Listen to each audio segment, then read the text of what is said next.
Good morning बच्चों। दिव्यम तृतीयो भागः पंचम पाठः पीयूष बिंदवः। इस अध्याय में आपके कुछ श्लोक दिए गए हैं जिनका हम अध्ययन करेंगे। प्रथम श्लोक इसमें देखिए, विद्या ददाति विनयम विनयाति याति पात्रताम पात्रत्वात् धनमाप्नोति धनात् धर्मम ततः सुखम। इसमें विद्या के विषय में बताया गया है। इसका अन्वय इस प्रकार बनेगा, विद्या विनयम ददाति विनयाति पात्रताम याति पात्रत्वात् धनम आपनोति धनात् धर्मम ततः सुखम।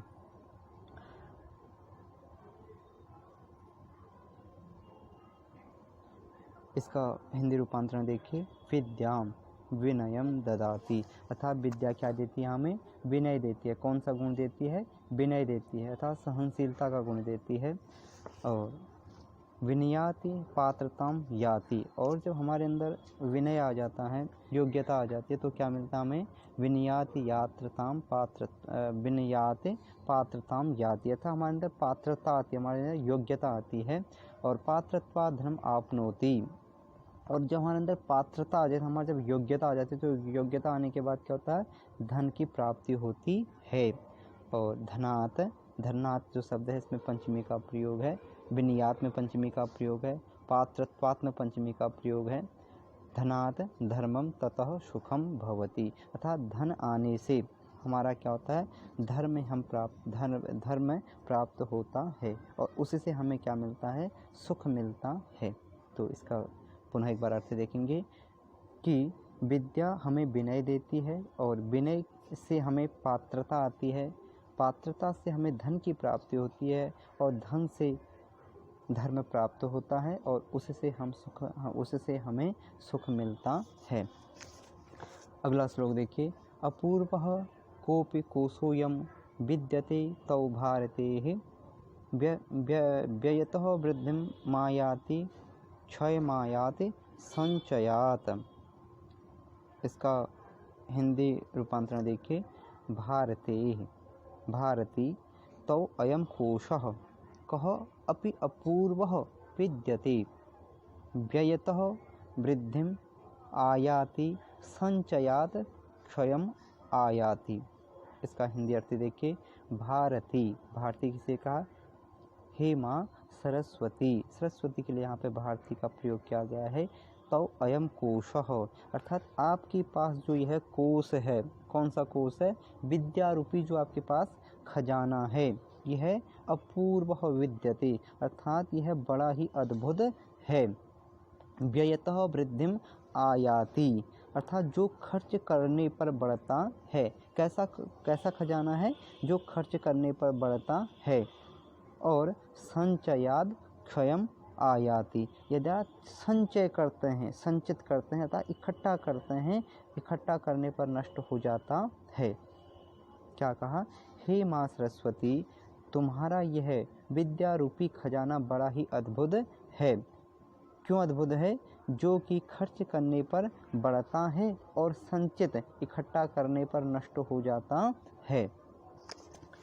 अगले श्लोक देखिए, विद्वतं च नृपत्वं च नैतुल्यं कदाचनः स्वदेशे पूज्यते राजा विद्वानं सर्वत्र पूज्यते।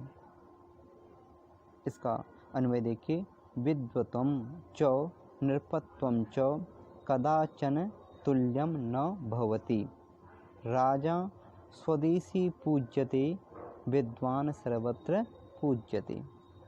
कहते हैं कि विद्वत्वं च नृपत्वं च कदाचन तुल्यं न एव भवति, अर्थात जो विद्वान व्यक्ति है और जो राजा है, उसमें कभी तुलना नहीं करनी चाहिए। अर्थात इन दो व्यक्तियों में आपस में कभी तुलना नहीं करनी चाहिए। क्यों नहीं करना चाहिए? राजा स्वदेशी पूज्यते, अर्थात जो राजा है वो अपने ही देश में पूजा जाता है, किंतु विद्वानम सर्वत्र पूज्य, तथा जो विद्वान है, जो व्यक्ति विद्वान है वह सभी स्थानों पर पूजा जाता है। तो क्या इसका अर्थ हुआ कि विद्वान व्यक्ति और राजा की कभी तुलना नहीं हो सकती, क्योंकि राजा केवल अपने ही देश में पूजा जाता है और जो विद्वान व्यक्ति होता है वह सभी स्थानों में पूजा जाता है। अगला श्लोक देखिए।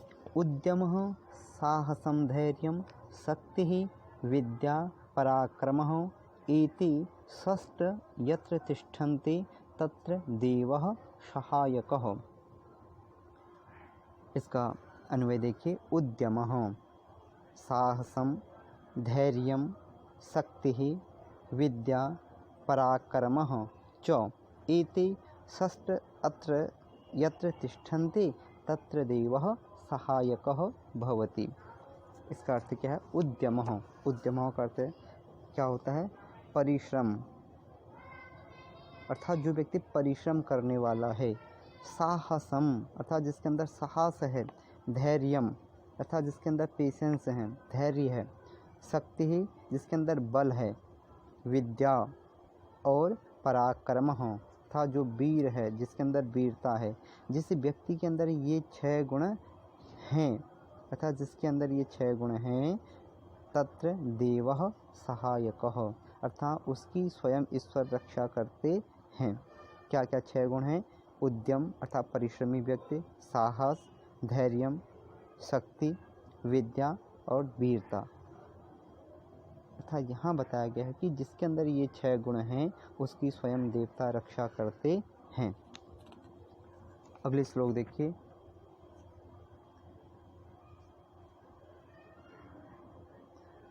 काक चेष्टा बको ध्यानम स्वान निद्रा तथैव च अल्पहारी गृहत्यागी विद्यार्थिनो पंच लक्षणम। अब यहाँ विद्यार्थी की 5 लक्षण बताए गए हैं। क्या क्या वो 5 लक्षण हैं? पहले बताया गया काक चेष्टा।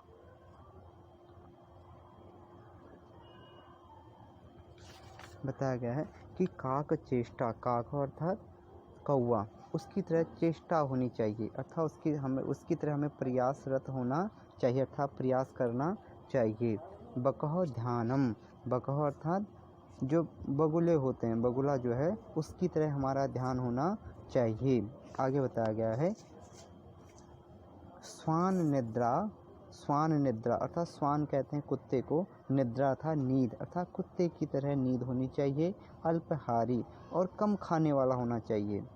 गृह त्यागी और घर का त्याग करने वाला होना चाहिए। विद्यार्थिनो पंच लक्षणम भवति अर्थात जिस विद्यार्थी के अंदर ये 5 लक्षण होते हैं, और यही उसके 5 लक्षण यहाँ भी बताए गए हैं। पहला लक्षण बताया गया था काक चेष्टः बकः ध्यानम श्वान निद्रा अल्पहारी गृह त्यागी विद्यार्थिनो पंच लक्षणम भवति अर्थात विद्यार्थी के अंदर ये 5 लक्षण विद्यमान होने चाहिए।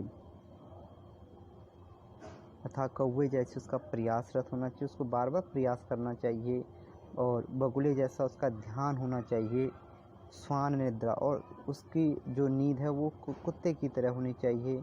अल्पहारी होना चाहिए, उसको थोड़ा थोड़ा खाने वाला होना चाहिए। ऐसा नहीं कि एक साथ ही पेट भर के खा ले, तो एक साथ पेट भर के खा लेगा तो उसको उसके बाद नींद आ जाएगी, तो इस प्रकार का नहीं होना चाहिए। और गृह त्यागी अर्थात उसको अपने पढ़ाई में ध्यान देना चाहिए, ना कि सांसारिक जो कार्य हैं उनमें उसको ज़्यादा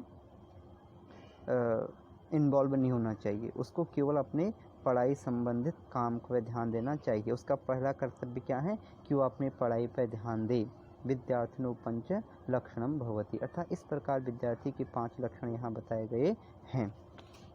आगे देखिए, कहते हैं रूप यौवन संपन्नाः विशाल कुल संभवाः विद्याहीनः न शोभन्ते निर्गंधा युव किंसुकाः। इसका जो हिंदी अर्थ देखेंगे, अन्वय देखिए इसका।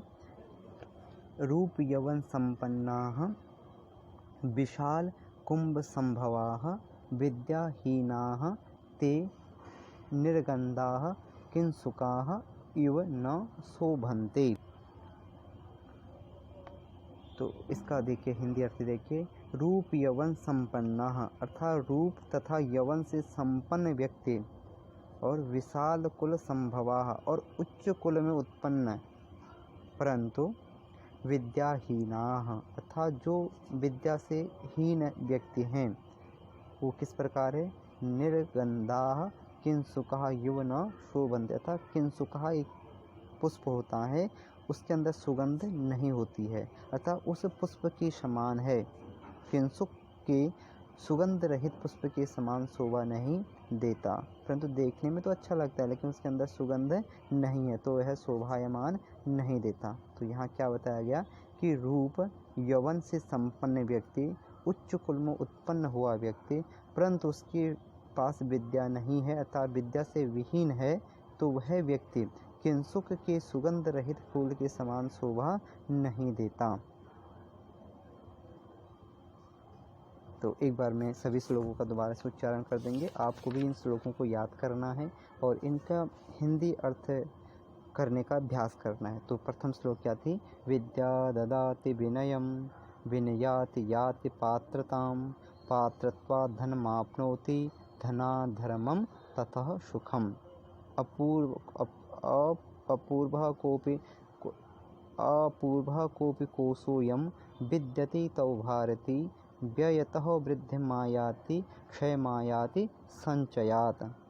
विद्वतं च नृपत्वं च नैतुल्यं कदाचनः, स्वदेशी पूज्यते राजा, विद्वानं सर्वत्र पूज्यते। फोर्थ वाला श्लोक देखिए, उद्यमः साहसं धैर्यं शक्तिः विद्या पराक्रमः, एते षष्ठ यत्र तिष्ठन्ते तत्र देवः सहायकः। आगे देखिए, काकचेष्टा बकोध्यानं, स्वान्निद्रास्तथैव च, अल्पहारी गृहत्यागी विद्यार्थिनो पंच लक्षणम। अगला श्लोक देखिए, रूप यवन संपन्ना, विशाल कुल संभवाः, विद्याहीनः न शोभन्ते, निर्गंधा युव किंसुकाः। तो क्लास आपको भी बच्चों इन श्लोकों को इसी प्रकार उच्चारण करना है और कंठस्थ करना है। जहाँ भी आपको कठिन शब्द लगेंगे उनका बार बार उच्चारण करके अभ्यास करने का अभ्यास आपको करना है और साथ साथ में इसका जो हिंदी अर्थ है उसको भी करने की कोशिश करनी है। इसमें जो अभ्यास कार्य दिया है, जो एक्सरसाइज फर्स्ट वाली, उसको आप स्वयं करेंगे और यहाँ एक पेज नंबर 31 पे देखेंगे कि विशेष यहाँ पे दिया है, इसको भी आप लोगों को देखना है, पढ़ना है। इसमें कुछ विशेष दिया है जो कि संधि युक्त पद हैं और संधि विच्छेद पद हैं, क्रिया को अंत में लिखना, अर्थ के अनुसार शब्दों को गद्य रूप में लिखना, इसके विषय में यहाँ बताया गया है कि हम किस प्रकार कर्ता कर्म क्रिया का प्रयोग करके अन्वय बनाते हैं। और क्योंकि अन्वय जो श्लोक होते हैं उनको उनका एक व्यवस्थित रूप करने के लिए हमें अन्वय की आवश्यकता होती है, बिना अन्वय करे हम किसी शब्द श्लोक का अर्थ नहीं निकाल सकते। और अन्वय करने का दो फॉर्मूले हमारे पास होते हैं, दो युक्तियाँ हमारे पास होती है। पहले को हम बोलते हैं खंडान्वय और दूसरे को बोलते हैं हम दंडान्वय। यदि इन श्लोकों को हम इस प्रकार व्यवस्थित नहीं करते तो उसमें एक लयात्मकता नहीं आती, तो इसलिए हमें श्लोकों का अन्वय करना होता है, तभी हम उसका सही सही अर्थ को जानते हैं। तो ये जो मैंने अभी आज आपको अन्वय बताया है, इसको भी आप लोग देखेंगे, इसका भी अभ्यास करना है आपको।